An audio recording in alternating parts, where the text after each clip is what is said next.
C'est donc à nouveau le scénario de l'histoire sans fin, le remaniement ministériel dont on vous parle depuis des semaines et qui devait avoir finalement lieu aujourd'hui, n'est toujours pas réglé. On va tout de suite prendre la direction de l'Elysée. Bonjour Jacques Serret, Bonjour. du service politique d'Europe 1. Jacques, toujours pas de fumée blanche? Oui, 3 jours après avoir confirmé Elisabeth Borne à son poste, Emmanuel Macron semble ne pas tout maîtriser. L'attente du remaniement se fait interminable et révèle certaines tensions entre l'Elysée et Matignon. Le chef de l'État préfère remplacer que quelques ministres, un remaniement technique pour l'éducation ou la santé, quand Elisabeth Borne privilégie le grand chambardement avec plus d'une dizaine de changements de tête. Ce qu'il faut y voir, c'est qu'Emmanuel Macron veut minimiser l'impact de ce remaniement, alors qu'Elisabeth Borne y voit au contraire une opportunité pour marquer les esprits et se relégitimer.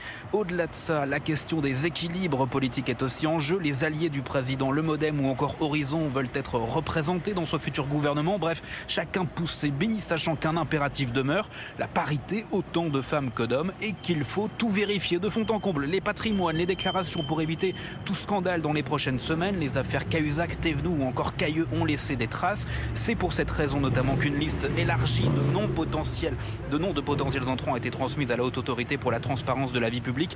Tout ça prend du temps, mais ça avance, me confiait un conseiller de l'exécutif. Certaines nominations apparaissent en tout cas comme déjà acquises. Gabriel Attal remplacerait Pape Ndiaye à l'éducation. Aurore Berger succéderait à Jean-Christophe Combe au ministère des Solidarités.